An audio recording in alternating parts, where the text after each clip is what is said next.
PEPS, c'est une asso de solidarité internationale. C'est une asso à Chimie Paris, l'une des plus grosses associations. On est genre 70 bénévoles. Et ces bénévoles-là, c'est vraiment le cœur de PEPS. Du coup, le fait d'arriver en école et de pouvoir un peu plus s'ouvrir sur le monde et d'aller vers les autres, je trouve ça, c'est vraiment ce qui me tenait à cœur. C'est pour ça du coup que j'ai voulu intégrer PEPS. On aimerait bien récolter des fonds pour les deux projets qui sont Togo et Mada. Togo, en 2 mots, éducation pour les enfants. Et cette année, construction d'un forage. Donc en fait on intervient au Togo dans la région de Palimé, donc en gros c'est à 2 heures de la capitale. Donc on donne des cours de soutien scolaire donc à des enfants. Et aussi on participe à la rénovation de bâtiments scolaires. Et cette année le nouveau projet c'est on va participer au projet d'un forage. Là cette année il y a un pôle éducation, donc c'est une petite équipe de 10 personnes qui justement s'occupe de préparer des cours en français, en maths. De leur apprendre ce que tu fais aussi, c'est hyper enrichissant pour eux comme pour toi, il y a vraiment un échange qui se crée. On est parti un mois, divisé en 2 parties, on avait 2 semaines, on était dans un village en particulier, on a été dans un centre informatique pour donner des cours d'initiation à la programmation. Et il y avait toute tranche d'âge, il y avait des tout petits enfants qui étaient tellement balèzes au bout de genre 2 jours et demi, plus que toi après genre 1 an de cours. Il faut trouver une solution pour avoir un support qui soit interactif et qui plaise aux enfants, mais qui soit adapté aussi pour leur situation. Et Madagascar, parce qu'il ne faut pas oublier Madagascar, n'est-ce pas? Vraiment le but du projet, l'objectif c'est de lutter contre les maladies liées à l'eau dans la brousse malgache. En fait les régions dans lesquelles on intervient c'est des régions qui ne sont pas arides. L'eau y est présente en grande quantité, hein. Le problème c'est qu'elle n'est pas potable. Donc tout le mois d'août en fait on va faire un tour de plusieurs villages malgaches, 4 ou 5, et on va faire des analyses bactériologiques, c'est-à-dire mesurer la présence de coliformes fécaux.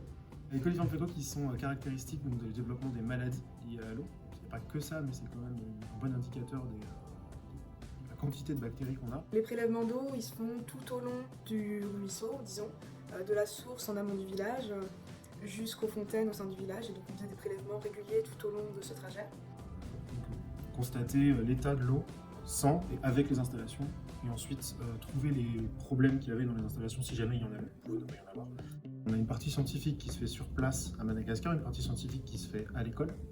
Voir ce que tu es supposé apprendre en cours, sur une méthode de séparation, notamment l'holographie impulsionnelle, voilà. Un peu de la chimie concrète finalement, parce que c'est vrai qu'on fait des TP à Chimie Paris, on fait pas mal de trucs. C'est du contrôle qualité sur un projet qui est fait à l'étranger, c'est quelque chose qui est vraiment pas courant dans la vie associative, dans les associations de solidarité internationale. Je ne pose pas comme personne qui viennent et qui donnent des directives comme ça. Tant qu'en fait ils puissent avoir complètement accès à pouvoir jouir complètement de ces installations sans créer une dépendance à notre intervention.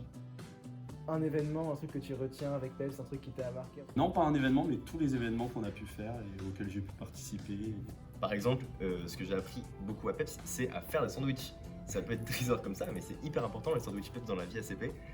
Et les fonds qu'on récupère, c'est pour un projet pour aider d'autres gens. Donc c'est un peu, on a 2 récompenses, faire plaisir aux gens de CP et en plus pouvoir aider d'autres gens. Donc c'est ça qui est super cool.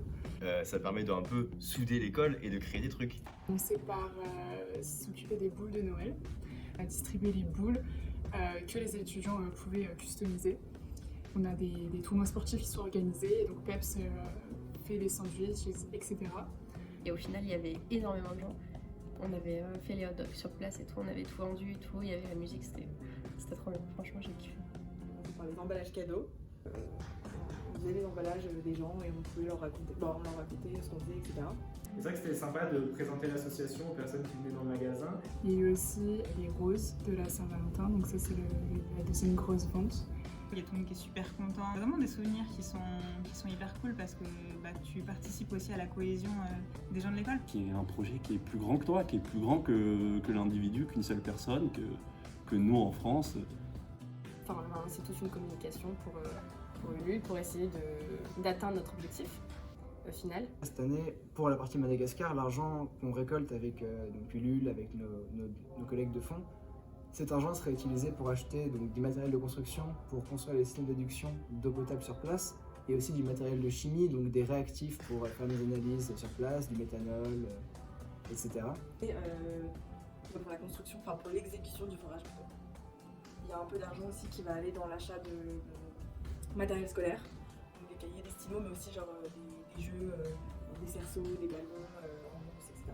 Et si on n'a pas notre objectif final, bah, on n'aura pas la cagnotte totale. Donc c'est important, c'est nécessaire. Et on espère, croise les doigts, atteindre l'objectif qu'on va se fixer pour Ulule.